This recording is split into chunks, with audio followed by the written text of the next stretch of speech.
नमस्कार बंधुरा आमी सुष्मिता बांगला कैनभास चैनेले सकलके स्वागत जानाई। सन्ध्येबेला चा बा कफिर साथे यदि झालमुड़ी बा मशला मुड़ी माखा जाए ताहले खेते किन्तु भीषण भालो लागे। झालमुड़ी एमनई एकटी खाबार जेटा खेते सकलेई पछंद करें। ट्रेने बासे मेला प्रांगणे पुजो पैंडेले स्कूल कलेजे अफिस स्कूल कलेजेर सामने झालमुड़ी किन्तु किनते पाওয়া যায় আর সেই ঝালমুড়ি কিন্তু যখন ইচ্ছা তখন খেয়ে থাকি। কিভাবে ঘরে সহজ পদ্ধতিতে দারুণ সুস্বাদু ঝালমুড়ি মেখে ঝালমুড়িটা মাখিয়ে নেবেন দেখে নিই চলুন কিভাবে আমি বানাচ্ছি। এর জন্য মুড়িটাকে হালকা কড়াইতে কিন্তু ভেজে নিচ্ছি। এখন যেহেতু মাঝে মধ্যেই বৃষ্টি হচ্ছে তাই মুড়িটা কিন্তু একদম নেতিয়ে গেছে, তাই জন্য শুকনো কড়াইতে নাড়াচাড়া করে নিচ্ছি যাতে মুড়িটা একদম মচমচে থাকে। তাই জন্যই আমি এটাকে নাড়িয়ে চাড়িয়ে নিচ্ছি শুকনো কড়াইতে।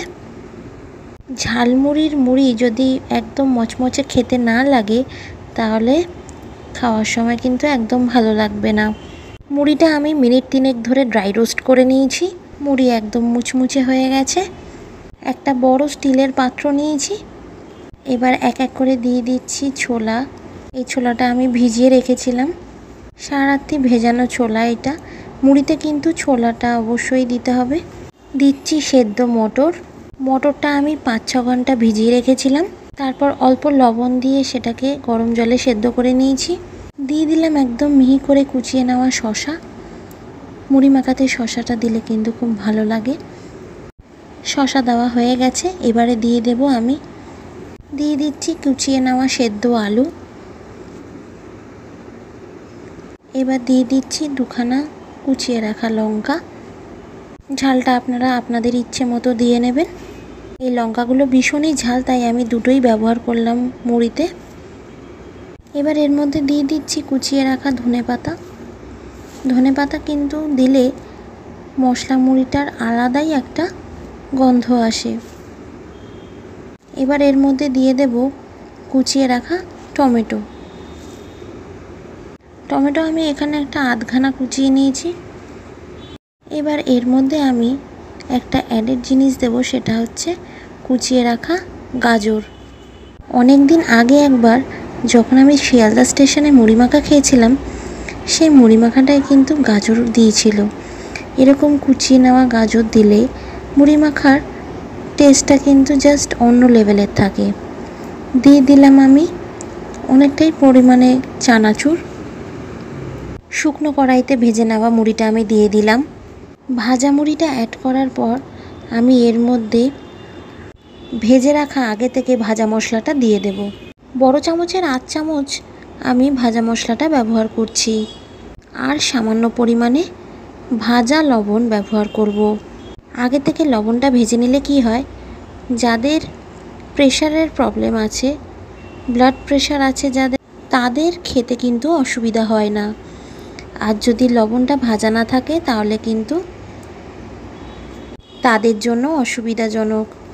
ভাজা নুনটা ব্যবহার করার পর দিয়ে দিলাম আমি 1 চামচ পরিমাণের সর্ষের তেল। এবার সব কিছু একসাথে কিন্তু মিশিয়ে নেব। আর সবার শেষের ইনগ্রিডিয়েন্টটা হচ্ছে লেবুর রস। একটা লেবুকে অর্ধেক কেটে নিয়ে ভালো করে বীজটা ছাড়িয়ে নিয়ে আমি অর্ধেক একটা লেবুকে চিপে রস বার করে দিয়ে দিয়েছি। এবার ভালো করে চামচ দিয়ে মুড়িটাকে সব কিছুর সাথে মিশিয়ে নেব। এইভাবে যদি আপনারা বাড়িতে ঝালমুড়ি মাখেন পারফেক্ট দোকানের মতো ঝালমুড়ি কিন্তু তৈরি হবে। আমি বলবো দোকানের মতো নয়, দোকানের থেকেও ভালো ঝালমুড়ি এটা তৈরি হবে। ঝালমুড়িটাকে খুব ভালো করে কিন্তু মেশানো হচ্ছে।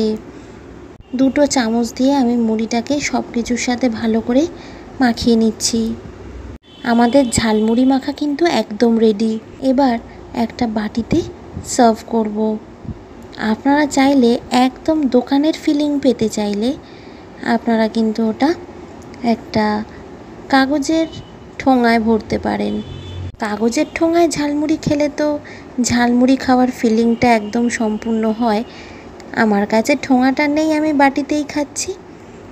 আজকে আমার রেসিপি সকলের খুব পছন্দের ঝালমুড়ির রেসিপিটা আপনাদের কাছে কেমন লাগলো অবশ্যই জানাবেন। আমার তো দারুণ টেস্টি লেগেছে। শুধু ঝালমুড়িই ছিল না, সাথে ছিল গরম গরম জিলিপি। আমার বাবা জিলিপি খেতে ভীষণ পছন্দ করেন, তাই জন্য বাড়ি ফেরার পথে সবার জন্য জিলিপি নিয়ে আসেন। তাই আজকের সন্ধ্যের টিফিনে ঝালমুড়ি আর গরম গরম জিলিপি। আপনারাও বাড়িতে ঠিক এই পদ্ধতিতে ঝালমুড়ি তৈরি করে নিন, আপনাদের কিন্তু সকলেরই ভীষণ পছন্দ হবে। যখন পরিবেশন করবেন উপর থেকে অল্প ঝুরি ভাজা আর অল্প রোস্টেড চিনেবাদাম আর অল্প এক টুকরো নারকেল দিয়ে পরিবেশন করবেন। চ্যানেলে নতুন বন্ধু হয়ে থাকলে চ্যানেলটিকে সাবস্ক্রাইব করার অনুরোধ রইল। পাশে থাকা বেল আইকনটা অবশ্যই প্রেস করে দেবেন, কারণ যখনই চ্যানেলে নতুন রেসিপি শেয়ার করব নোটিফিকেশান আপনাদের কাছে পৌঁছে যাবে। আজকের মতো এই পর্যন্ত, আবার হাজির হয়ে যাব নতুন কোনো রেসিপি নিয়ে। ভালো থাকবেন, সুস্থ থাকবেন, ধন্যবাদ।